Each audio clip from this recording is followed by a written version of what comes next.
disse ele. 2 homens deviam a certo credor. Um lhe devia 500 denários e o outro 50. Nenhum dos dois tinha com que lhe pagar. Por isso perdoou a dívida a ambos. Qual deles o amará mais? Simão respondeu: suponho que aquele a quem foi perdoada a dívida maior. Você julgou bem, disse Jesus. Em seguida, virou-se para a mulher e disse a Simão: vê essa mulher? Entrei em sua casa, mas você não me deu água para lavar os pés. Ela, porém, molhou os meus pés com suas lágrimas e os enxugou com seus cabelos. Você não me saudou com um beijo, mas esta mulher, desde que entrei aqui, não parou de beijar os meus pés. Você não ungiu a minha cabeça com óleo, mas ela derramou perfume nos meus pés. Portanto, eu lhe digo, os muitos pecados dela lhe foram perdoados, pois ela amou muito. Mas aquele a quem pouco foi perdoado, pouco ama. Então Jesus disse a ela: seus pecados estão perdoados. Os outros convidados começaram a perguntar: quem é este que até perdoa pecados? Jesus disse à mulher: sua fé a salvou. Vá em paz. Vamos orar? Senhor Deus, nós estamos diante da Tua palavra, Senhor, e nós reconhecemos que o que está diante de nós nos confronta. Nós reconhecemos que o que está diante de nós muitas vezes revela atitudes escondidas e mascaradas dentro do íntimo do nosso ser, no nosso coração. Nós pedimos por isso, Senhor, que o Senhor revele o nosso coração nessa noite. Que o Senhor nos ajude, adiante da Tua palavra, sermos expostos pelo que nós de fato pensamos, sentimos e cremos. E que diante da precisão cirúrgica do Senhor Jesus Cristo, nossos corações possam ser transformados pela graça e pela misericórdia do nosso Senhor e Salvador. Pai, eu confesso que pelas minhas forças eu não consigo. Eu sei também que os meus irmãos e amigos que estão aqui, no que depender deles, eles não conseguem. Por isso nós confessamos que nós precisamos que o Teu Santo Espírito haja. Haja através de mim, haja em mim, haja nos meus irmãos, nos meus amigos, para que possa haver transformação de fato nessa noite. Nós dependemos do Senhor. Graças te damos porque sabemos que podemos contar contigo. Oramos confiantes, no nome do Senhor, o nosso Salvador, Jesus Cristo. Amém.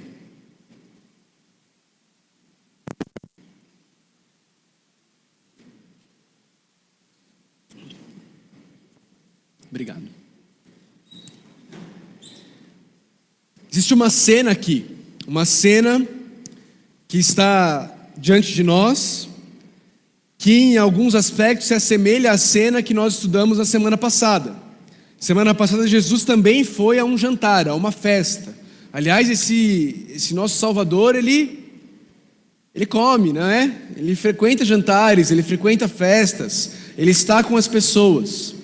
Mas existe algo bastante diferente da festa a qual Jesus foi em Lucas capítulo 5, para essa festa, para esse jantar ao qual Jesus vai agora em Lucas capítulo de número 7. Se em Lucas 5, Jesus está numa festa feita por um publicano, um pecador, Levi, que depois ficou conhecido como Mateus, o evangelista. Aqui em Lucas 7 nós encontramos o Senhor Jesus de novo comendo e bebendo, mas agora num jantar dado na casa de um fariseu. Se você se lembra da semana passada, os fariseus são aquela casta religiosa que crê que a salvação acontece por meio da separação. Fariseu literalmente significa aquele que se separa. Esses homens, eles tinham uma série de regras as quais eles impuseram a eles mesmos, e eles tinham que seguir essas regras e obedecer essas regras, e eles criam que por estar separados de toda coisa e pessoa que não fosse santa, eles seriam salvos. E esse homem, esse fariseu, ele convida Jesus para um jantar. Aqui não é uma festa, mas é um jantar. Esses jantares, muitas vezes, eles eram oportunidades que as pessoas tinham de ouvir um pouco mais sobre algum mestre da lei, sobre algum teólogo da época, sobre as crenças e descobertas teológicas daquela pessoa. E é isso que esse fariseu faz. A gente não sabe ao certo o que aconteceu. Talvez Jesus tivesse acabado de pregar na sinagoga da cidade, e agora esse fariseu o convida para sua casa para conhecer e entender um pouco mais sobre quem é esse mestre, quem é esse professor. Jesus então vai à casa dele, mesmo sabendo que esses homens já estavam em busca de algo para condenar Jesus. Se você virar uma página na sua Bíblia e olhar para Lucas capítulo 6, versículo 11, você vai ver que o evangelista relata ali que os fariseus ficaram furiosos com Jesus e começaram a discutir entre si o que poderiam fazer contra Jesus. Não é um amigo chamando Jesus, é alguém que está muito de olho, é alguém que pensa assim: ele é meu inimigo, então é melhor eu trazer ele para perto, para que eu possa saber quem ele é e eu possa descobrir alguma maneira de atacá-lo. Jesus então vai a esse jantar e o texto nos diz que ele se reclinou à mesa. E aqui tem algumas coisas culturais que eu e você precisamos entender para compreender melhor o que está acontecendo. Hoje eu e você, quando vamos a um jantar e nos sentamos à mesa, nós nos sentamos em cadeiras e as mesas estão assim colocadas à nossa frente, mais ou menos numa altura de 90 centímetros, 1 metro. No tempo aqui do primeiro século não era assim que as coisas aconteciam. As mesas eram colocadas em formato de U, e essas mesas eram mesas baixas. As pessoas então convidadas, elas se reclinavam no seu braço esquerdo, sentadas em uma almofada no chão, comiam com a mão direita e os pés, as pernas dessas pessoas estavam para trás, longe da mesa, para trás da mesa e não embaixo da mesa. Isso é importante que a gente entenda para que nós possamos compreender o cenário que está montado aqui. Essa mesa em formato de U é colocada ali, muito provavelmente num átrio, num pátio, no que seria hoje uma varanda de nossas casas. E então Jesus está ali, jantando e conversando com aquelas pessoas. Mas aí o texto nos apresenta mais um personagem nesse jantar. Essa personagem também não tem nome. Ela é apresentada como sendo uma pecadora. Ela é apresentada como sendo uma pecadora. A grande probabilidade é que essa mulher, ela era uma prostituta. Essa mulher era alguém que vivia do sexo. Essa mulher provavelmente era alguém que fazia e tinha relacionamentos sexuais para se manter, seja através da oferta para quem quisesse, a um custo, ou através de um relacionamento arranjado, em que alguém custeava as despesas dessa mulher em troca de afeto e sexo. O ponto aqui é que a cidade sabia quem era essa mulher. Ela era uma mulher daquela cidade, e a cidade a via como uma pecadora. Ela era excluída, ela era marginalizada, ela tinha a sua identidade de acordo com os seus pecados. Ela era aquilo que ela fazia. Era assim que ela era definida. A cidade a via dessa forma. E essa pessoa que é apresentada como uma pecadora, ela chega naquele cenário, onde Jesus está reclinado à mesa com os seus pés para trás, e ela então ouve dizer que Jesus estava lá, e ela vai até esse jantar. Não se engane, ela não foi convidada. Ela não está no grupo do WhatsApp que criaram para o jantar na casa do fariseu. Ela não foi convidada, mas ela ouviu dizer que Jesus estava lá, e ela não podia perder a oportunidade. Ela vai até a casa daquele fariseu, e o texto nos diz que ela se colocou atrás de Jesus. Lembre-se, Jesus está reclinado no seu braço esquerdo, comendo com sua mão direita e com os seus pés para trás, e ela está atrás, olhando para Jesus, ali reclinado no chão com os pés para trás, e ela tem com ela um vaso, e nesse vaso tem perfume. Se perfume é uma coisa cara hoje, no século 21, e você imagina o quanto era o custo de um perfume no primeiro século, não é? Era algo extremamente caro, mas ela está lá, com o seu Carolina Herrera, lá no vaso, algo valioso e importante para ela. O texto diz que essa mulher que se coloca atrás de Jesus, ela chega aos pés de Jesus. E quando ela chega aos pés de Jesus, algo que ela não tinha se preparado para começa a acontecer. Ela não contém as suas lágrimas, e aquela mulher começa a chorar, a tal ponto que o texto nos diz que as lágrimas dela molharam, encharcaram, é o que o termo quer dizer, os pés de Jesus. Os pés de Jesus agora estão todos molhados, encharcados pelas lágrimas daquela mulher chamada de pecadora. E aqui eu sei que homens, você como eu, tem dificuldade para entender como lágrimas podem encharcar um pé. Mas se você é casado, você sabe que isso é possível.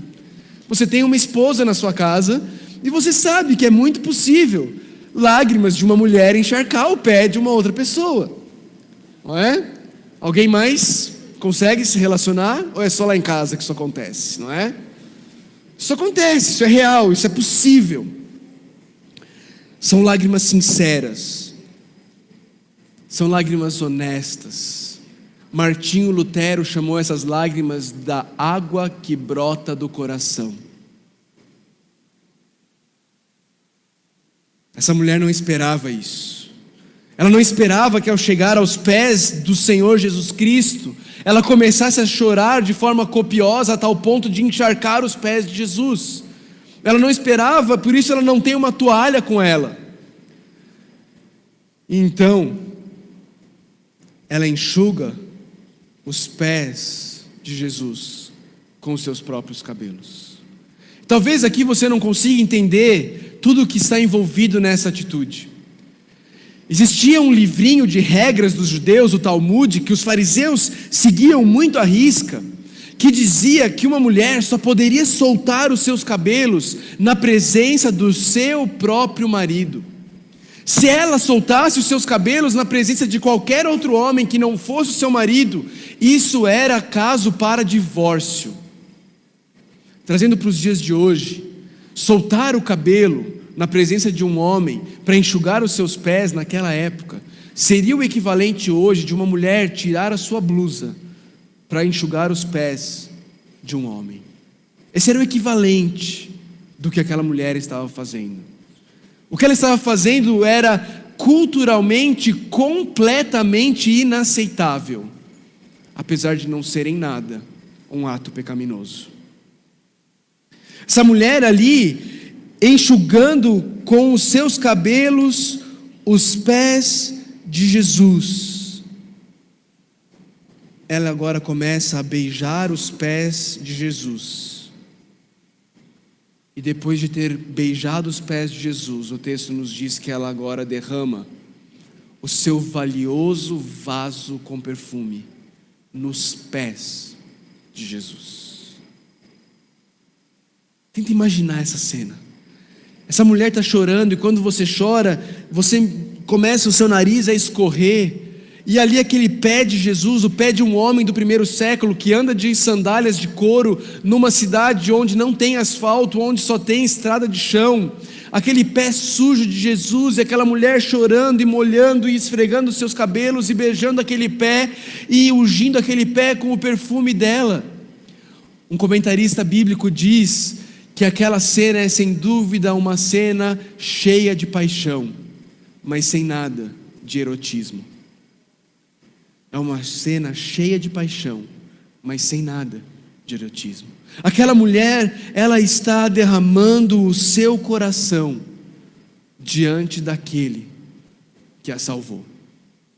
Aquela mulher que era desprezada, aquela mulher que era marginalizada, aquela mulher que era taxada como a pecadora, ela encontrou salvação e perdão em Jesus Cristo.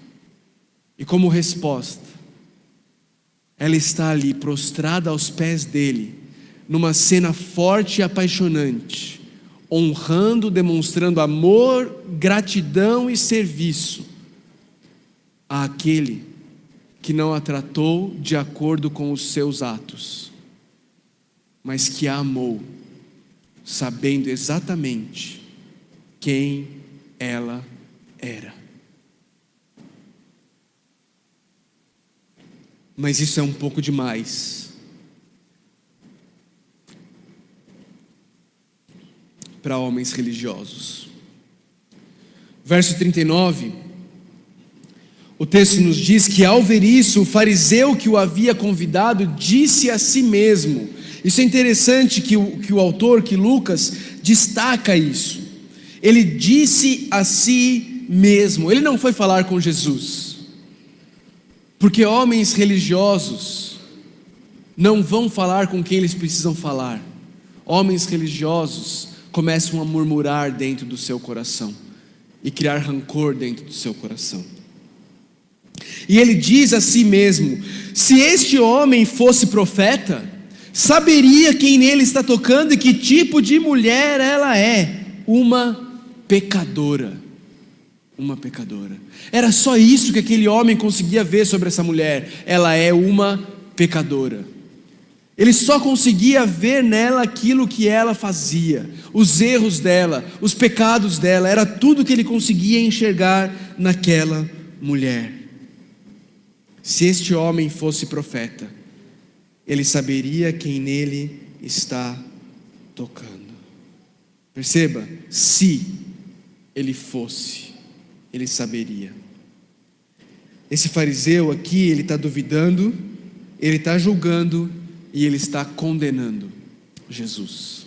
É isso que homens religiosos, e aqui me entenda, quando eu falo um homem religioso, eu estou me referindo a alguém que não conhece o poder da graça do Evangelho do Senhor Jesus Cristo. Conhece um sistema religioso, mas não conhece o Salvador.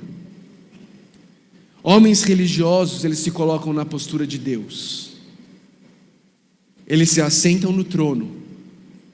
Eles abrem o tribunal do júri. Eles fazem as suas assertações. E eles mesmos pronunciam a sentença. Esse homem não é profeta. E essa mulher é uma pecadora, que não merecia estar aqui e não poderia estar tocando a Jesus. Mas Jesus não age como fariseu. Ao invés de agir como esse fariseu que ficou murmurando dentro de si, Jesus vai até ele e Jesus fala para ele: Simão! Você imagina, esse homem está pensando: esse cara aí não é um profeta não. Se ele fosse profeta, ele saberia quem é essa mulher, que ele não pôde tocar ele porque é uma pecadora. Simão! Oh, será que eu falei alto? Será que eu pensei alto? Mas não. Jesus conhece o coração daquele homem. E ele diz para ele: eu tenho algo a te dizer. E como todo bom religioso, ele numa fração de segundos muda a sua postura diante de Jesus. Ele agora diz: dize, mestre. Olha que homem carinhoso com Jesus, não é? Olha que homem respeitoso com Jesus, da boca para fora. E então Jesus vai contar a ele uma parábola muito clara e muito direta. Jesus diz para ele: 2 homens deviam um certo credor. Um lhe devia 500 denários e outro 50. Nenhum dos dois tinha como lhe pagar, por isso perdoou a dívida a ambos. Qual deles o amará mais? Simão respondeu: suponho que aquele a quem foi perdoada a dívida maior. Você julgou bem, disse Jesus. Vamos entender um pouquinho dessa parábola. Primeiro, o que é um denário? Um denário, queridos, é uma moeda da época que era equivalente ao trabalho de um dia de um trabalhador braçal, ok? Então, hoje aí, o que é uma diária de um pedreiro? 120, 130, 150 reais? Algo mais ou menos por aí, ok? Jesus está contando essa história, dizendo que 2 homens, um devia 50 diárias de trabalho, o outro devia 500 diárias de trabalho. E então o Senhor perdoou a dívida a ambos. Mas sabe o que a gente perde aqui nessa história? O que a gente perde aqui nessa história é que o ponto da história não é que um devia 50 e que o outro devia 500. Esse não é o ponto da história de Jesus. O ponto que Jesus quer fazer aqui nessa história é que nenhum dos dois tinha com que lhe pagar. Esse é o ponto de Jesus. O importante da história não é que um devia 50 e o outro devia 500. O importante da história é que nenhum dos dois tinha como pagar. E se você é incapaz de pagar, então o tamanho da tua dívida não importa muito. Se você não consegue pagar 500 ou não consegue pagar 50, não importa o quanto é a tua dívida, você não consegue pagar aquela dívida específica. E queridos, o importante disso daqui e o ponto disso é porque esse é exatamente o coração, o cerne do que é o cristianismo. O cristianismo é exatamente essa declaração de falência. O cristianismo não é conseguir não pecar mais. O cristianismo é reconhecer que você não consegue pagar pelos seus pecados. Esse é o cristianismo. O cristianismo é declarar falência. O que é declarar falência economicamente? É você dizer para o governo: eu sou incapaz de pagar o que eu devo. Quando uma empresa faz isso, ela declara falência. E aí tem todos os procedimentos que precisam ser lidados para lidar com aquilo.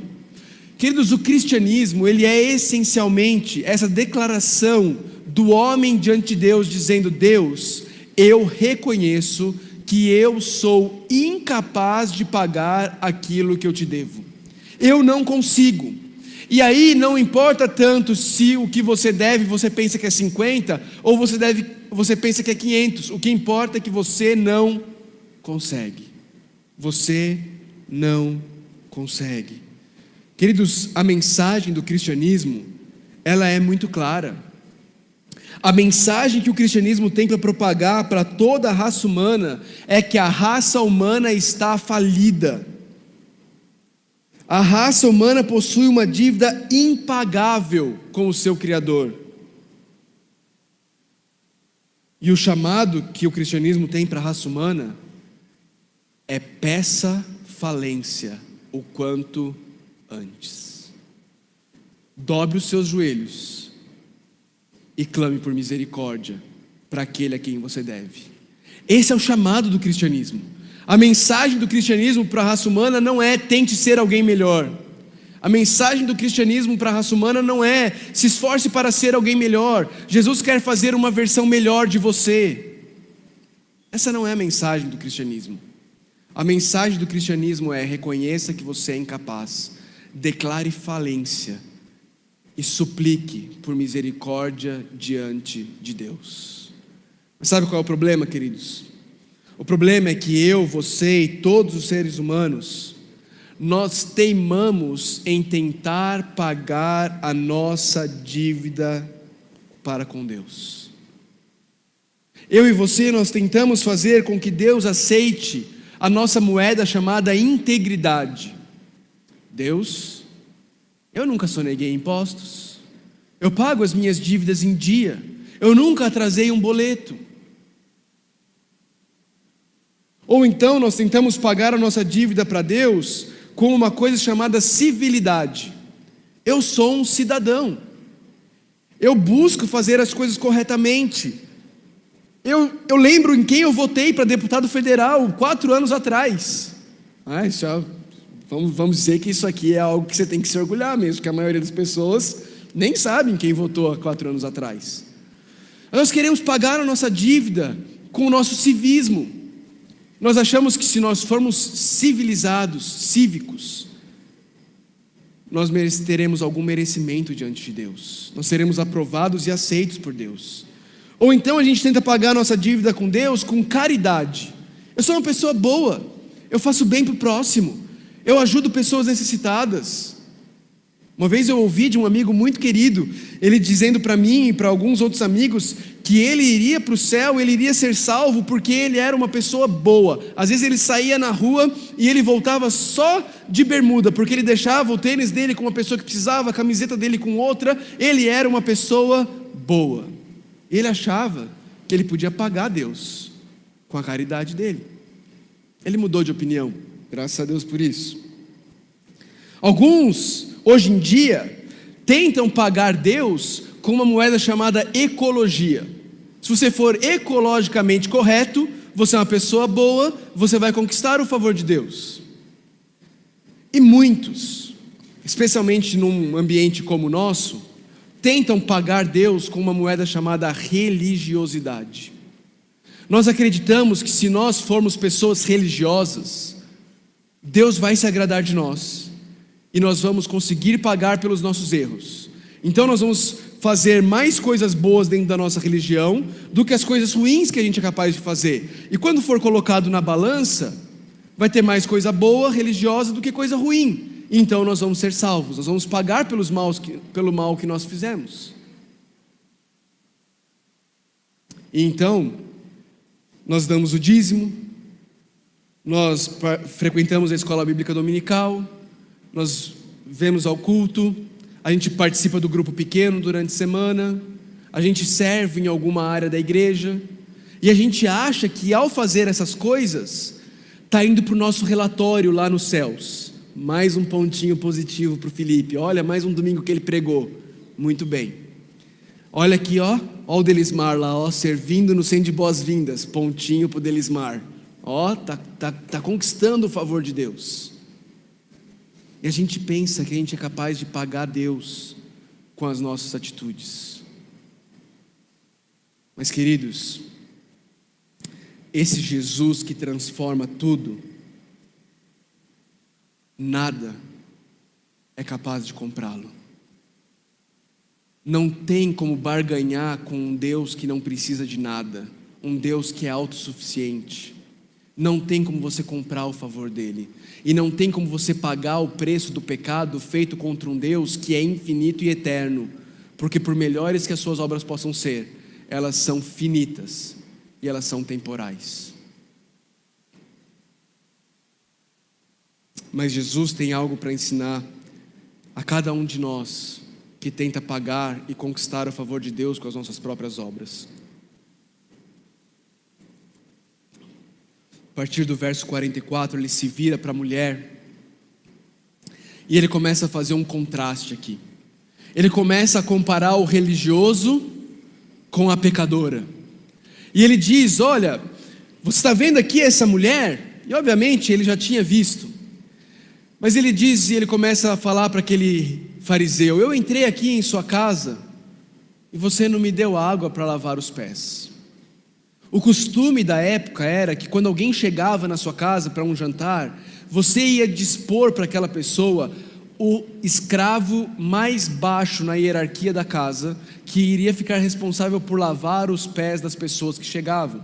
De novo, pessoas andando com sandálias de couro, num lugar onde não existia pavimentação, suando, andando longas distâncias, o pé delas chegava suado, fedido, cheio de pó. Era uma questão de cortesia. você deixar ali um funcionário para fazer isso. Se você não tivesse, o mínimo que você tinha que fazer é deixar a água disponível para que cada um lavasse os seus próprios pés. Mas Jesus chegou e esse homem não tinha nem ao menos disposto água para que Jesus lavasse os seus pés. Você não me deu água para lavar os pés.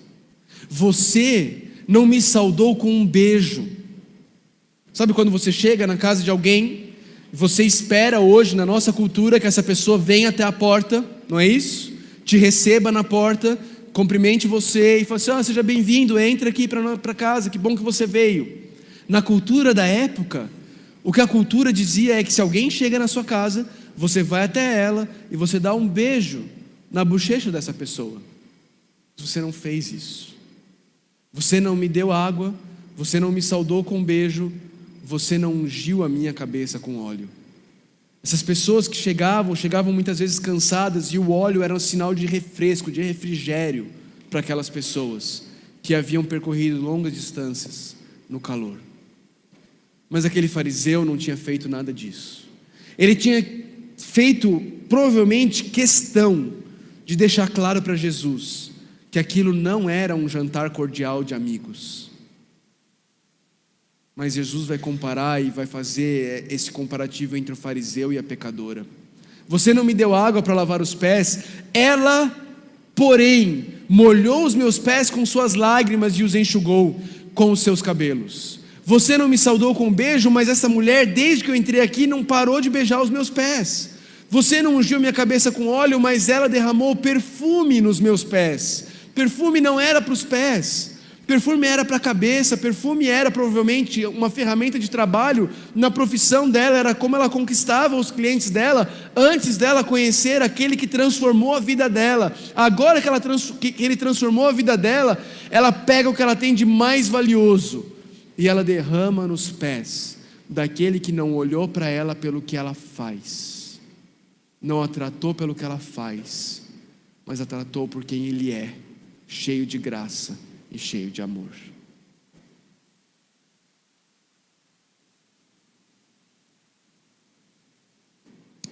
Portanto, de Jesus no versículo 47, eu lhe digo, os muitos pecados dela lhe foram perdoados, pois ela amou muito. Não entenda erroneamente aqui, pensando que ela foi perdoada porque ela amou. Jesus está dizendo que ela pode ser perdoada, que é verificável que ela foi perdoada por causa do amor que ela demonstra. O amor que ela demonstra aponta para o fato de que ela já foi perdoada, porque pessoas perdoadas amam. Jesus então continua dizendo: mas aquele a quem pouco foi perdoado, pouco ama. Então Jesus disse a ela: seus pecados estão perdoados. Os outros convidados começaram a perguntar: quem é este que até perdoa pecados? Jesus disse à mulher: sua fé a salvou, vá em paz. Sua fé a salvou, vá em paz. Os irmãos, pessoas que são verdadeiramente perdoadas, elas amam a Jesus e elas amam ao próximo. Jesus disse: nisto vocês conhecerão aqueles que são meus discípulos, se vocês amarem uns aos outros. O apóstolo João disse: aquele que diz que ama a Deus, mas odeia o seu irmão, é mentiroso, porque como pode amar a Deus a quem não vê, se não ama o seu irmão a quem ele vê? Você quer o filtro, a verificação que Jesus apresenta para alguém que de fato foi perdoado e conhece a Jesus e foi transformado por Jesus? É o amor. O filtro é o amor. Porque alguém que verdadeiramente foi transformado por Jesus ama Jesus. E quando esse alguém ama Jesus, esse alguém age como essa pecadora, se humilha aos pés de Jesus, é apaixonada por Jesus, serve Jesus limpando o seu pé, porque aquele fariseu não providenciou água para ele, e ama Jesus, entregando a Jesus o que ela tem de mais valioso, aquele perfume. Essa mulher agora não tem mais profissão. Ela não vai mais poder continuar sendo prostituta. Mas ela continua tendo uma péssima reputação, ela dificilmente vai conseguir sustento. Talvez a única coisa a qual ela poderia se agarrar para um sustento imediato é aquele vaso de perfumes, que ela pode vender e conseguir um pouco de sustento. Mas queridos, ela foi perdoada muito, por isso ela ama muito, por isso ela entrega tudo aos pés do Salvador dela, o Senhor Jesus Cristo. Minha pergunta para você nessa noite é: quem é você nessa história? E não seja muito rápido na resposta. A sua tendência é rapidamente afirmarmos: eu sou essa mulher aí, perdoada, que ama Jesus, serve a Jesus, dá tudo por Jesus. Será? Será mesmo? Será mesmo que é você nessa história? Se for, glória a Deus por isso. Se você encontrou Jesus e Jesus te transformou e você ama Jesus e você é apaixonado por Jesus e você quer servir Jesus, você quer dar a sua vida por Jesus, você quer fazer tudo o que tiver a seu alcance para que a obra de Jesus possa ser expandida, glória a Deus por isso. Mas você e eu precisamos nos avaliar antes de fazermos afirmações. Será que eu e você não temos agido mais como o fariseu? Não se engane, o fariseu não era alguém que não fazia nada por Deus. O fariseu fazia coisas por Deus. A diferença é que o fariseu, ele não fazia coisas por Deus porque ele se sentia amado e perdoado, e ele amava e ele era grato. O fariseu fazia coisas por Deus porque ele pensava que assim ele seria capaz de conquistar o favor de Deus. Ele achava que assim ele estava cumprindo as suas obrigações religiosas. Analise o seu coração. O que seriam as obrigações religiosas dos nossos dias, da nossa realidade? Falei aqui agora há pouco. Participar das reuniões da igreja, escola bíblica dominical, grupo pequeno durante a semana, culto, dar o dízimo, ofertar para a obra. Talvez você esteja fazendo tudo isso, mas você esteja fazendo isso porque você ainda pensa que esse é um meio de conquistar o favor de Deus. Talvez você esteja fazendo tudo isso porque você ainda pensa que esse é um meio de pagar pelos teus pecados. Talvez você esteja fazendo isso porque foi isso que te ensinaram a vida inteira. E na verdade, é isso que todas as religiões ensinam. Todas as religiões ensinam exatamente isso. Você tem que fazer um monte de coisa para conquistar pontos no score lá de Deus, e se no final da sua vida você tiver mais pontos positivos do que negativos, você vai ser salvo. Todas as religiões ensinam isso. Todas. Apenas o cristianismo ensina que Jesus Cristo, o único Deus verdadeiro, já fez tudo o que precisava ser feito para que pecadores como eu e você pudéssemos ser salvos. O cristianismo é a única religião que não tem um Deus distante, olhando para os seres humanos e dizendo: se esforcem, lutem para talvez, quem sabe, vocês conseguirem conquistar a salvação de vocês. O cristianismo é a única religião que diz: esse Deus, Criador dos céus e da terra, Ele veio, Ele se fez carne, Ele se tornou um de nós, Ele habitou entre nós, Ele viveu a vida perfeita que eu e você não conseguimos viver, Ele morreu a morte que eu e você mereceríamos morrer.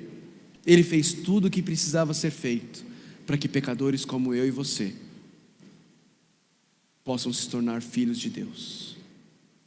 O cristianismo afirma que a distância entre o ser humano e Deus é do tamanho exato do meu e do seu arrependimento. Quando eu e você nos arrependemos dos nossos pecados e cremos em Jesus, nós somos salvos. E que não há nada que eu e você possamos fazer para conquistarmos a salvação e o merecimento diante de Deus. Nada. Isso tira um peso das nossas costas. Porque agora não sou mais eu numa esteira de hamster, correndo sem sair do lugar, tentando chegar a algum lugar, sem sair do lugar, para tentar conquistar um favor que eu nunca consigo. Agora eu posso olhar para a cruz do Senhor Jesus Cristo, e eu posso confiar no que Ele conquistou ali, no perdão que Ele conquistou ali no meu lugar, sem que eu merecesse. Sabe qual é o nome disso? Graça, favor e merecido. Só o cristianismo afirma que homens são salvos pela graça, por meio da fé em Jesus Cristo. Mas talvez você não seja o fariseu, mas talvez você seja a pecadora antes de Jesus. Talvez você tenha ouvido essa mensagem da graça e sabe o que você entendeu? Você entendeu, é verdade, Jesus pagou tudo, então eu vou viver do jeito que eu quiser. Eu vou satisfazer todos os meus desejos, eu vou me entregar aos prazeres da carne, eu vou viver na imoralidade sexual, eu não vou ofertar na igreja, eu não vou frequentar a igreja, eu não vou ajudar o pobre, eu não vou fazer nada para ninguém, porque afinal de contas Jesus já fez tudo, eu não preciso fazer nada. Tem gente que pensa assim ou não? Tem, infelizmente tem. É tão tolo quanto uma noiva que ouve no altar do seu noivo dizendo: eu vou te amar até que a morte nos separe, não importe quem você se torne. E ela sai então para trair o seu noivo, o seu marido, com todos os homens, porque afinal de contas o marido dela já prometeu que vai amá-la, não importe quem ela se torne. Faz sentido? Não faz sentido. A promessa de amor incondicional do marido deve gerar naquela noiva amor e gratidão e desejo de viver para aquele marido, porque ele prometeu amá-la até que a morte o separe, e vice-versa. Mas muitas pessoas têm vivido uma vida de imoralidade, uma vida ociosa, uma vida onde ela é o centro e não o Senhor Jesus Cristo, confiando numa mensagem equivocada e errada de uma graça barata que não existe. O apóstolo Paulo, quando prega sobre graça em Romanos capítulo 6, ele faz uma pergunta retórica, ele diz: o que diremos então? Continuaremos pecando para que a graça abunde? E a resposta do apóstolo Paulo é a negativa grega mais enfática que existe, traduzida para o português como de maneira nenhuma. De maneira nenhuma. A graça precisa levar à santidade e não à licenciosidade, não à imoralidade, não a viver uma vida desleixada diante de Jesus. Por último, o que eu e você precisamos ser, e podemos ser, por causa da graça de Jesus, é essa pecadora perdoada que ama. É uma pessoa que serve e doa a Jesus de forma apaixonada e de forma alegre. E aqui só você pode sondar o seu coração. Como é o seu coração para as coisas de Jesus? Você serve ao Senhor com alegria? Você oferta ao Senhor com alegria? E aqui eu fico muito à vontade para falar sobre isso, porque se tem uma coisa que essa igreja não é uma igreja em busca de contribuições e ofertas financeiras. Não é. Nós não estamos aqui atrás disso. Você não vai nos ouvir aqui falando que você tem que dar porque você vai ficar rico, porque isso é mentira. A gente não ensina isso. E porque a gente não ensina isso, eu fico muito à vontade para dizer que Deus espera daqueles que foram salvos pelo Senhor Jesus Cristo, que eles contribuam com alegria para que a obra do Senhor possa continuar, para que mais pessoas possam conhecer a Jesus e serem transformadas como você está sendo. E infelizmente, tem pessoas que estão há anos no nosso meio, membros da nossa igreja há anos, mas que nunca contribuíram com um centavo para que a obra de Deus possa continuar através dessa igreja, para a nossa vergonha, E aqui, de novo, eu quero ficar muito à vontade, porque eu já tive conversas com vários irmãos que não têm renda e que se sentiam culpados porque não contribuíam. E o que eu disse para eles é: irmãos, irmãs, descanse, descanse. É nosso papel como igreja suprir para a sua necessidade, e nós o fazemos. Muitos podem testemunhar disso. Então não é com você que eu estou falando. Eu estou falando com pessoas a quem Deus tem dado e dado muito, mas que infelizmente tem tido dificuldade de entender que quando nós encontramos a graça do Senhor Jesus Cristo, nós pegamos o vaso de perfume, nós quebramos no pé de Jesus, porque Ele entregou a vida dele por nós, e nós queremos que outras pessoas possam conhecer o Senhor Jesus Cristo e possam ser transformadas por Ele, como nós fomos. Ponto final.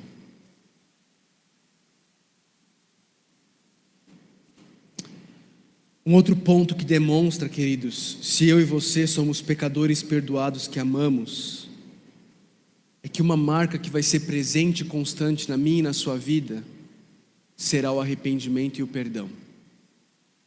Aqueles que desfrutaram e conheceram de fato o perdão que Jesus Cristo tem para oferecer, são pessoas que vivem uma vida de constante arrependimento. Perceba, o cristianismo, a vida cristã não é uma vida em que você crê em Cristo e agora você não peca mais, você é um santo. Você vai ser um santo um dia, quando Jesus voltar e te transformar por completo. Mas por enquanto nós estamos aqui, a vida cristã ela é uma vida de arrependimento. O cristão é alguém que, quando confrontado com o seu pecado, ele desconfia dele mesmo e ele diz: olha, é muito provável que você esteja certo, porque eu sei que eu sou um pecador. Então é muito provável que eu realmente tenha pecado. Me ajuda, eu quero perceber meu erro e eu quero mudar, eu quero ser transformado por Jesus. O religioso, quando alguém fala do erro dele, ele pega 1000 pedras e ele começa a falar assim: mas quem é você para falar do meu erro? Eu vi você fazendo isso, isso e isso também. Ah, mas todo mundo faz. Esse é o religioso. O pecador perdoado, quando alguém fala do erro dele, ele para, ouve e desconfia de si mesmo, porque ele sabe quem ele é. Você já viu o que o apóstolo Paulo falou sobre ele mesmo?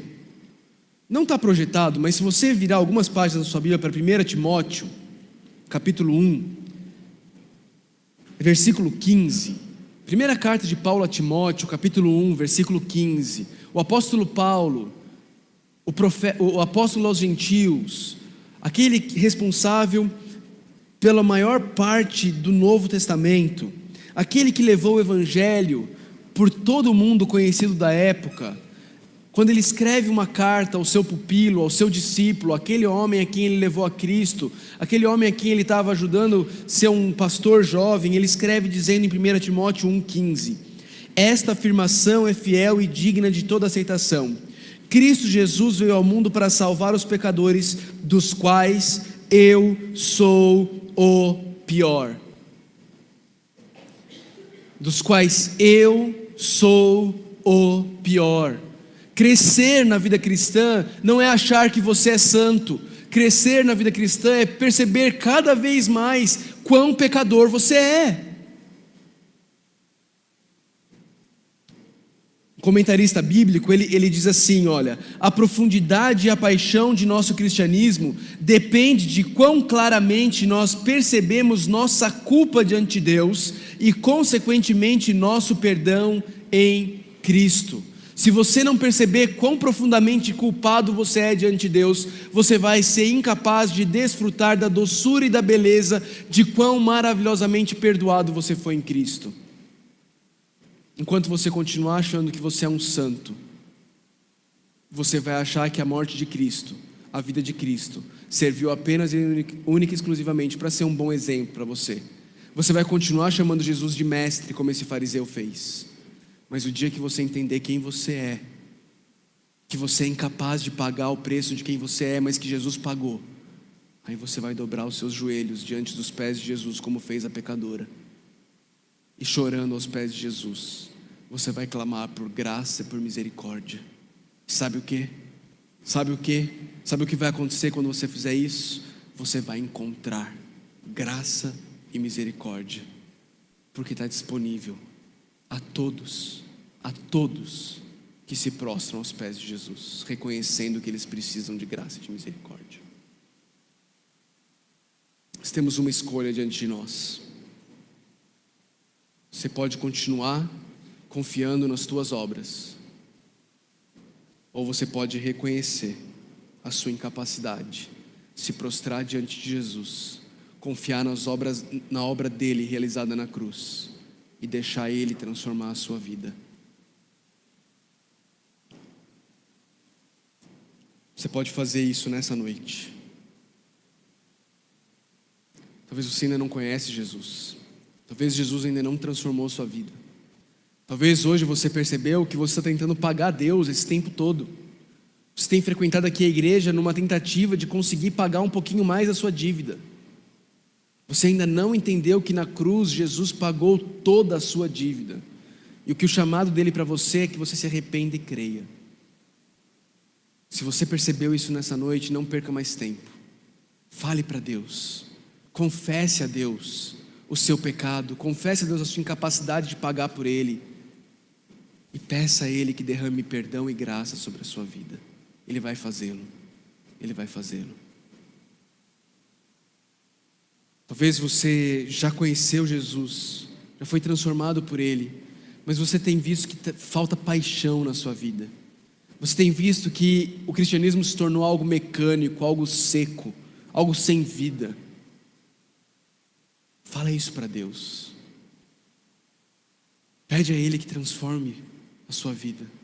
Pede a Ele que Jesus te ajude a de novo estar apaixonado por Ele, a de novo amá-lo com todo o teu coração, a de novo estar disposto a viver para Cristo, a estar maravilhado com a beleza do sacrifício de Jesus na cruz.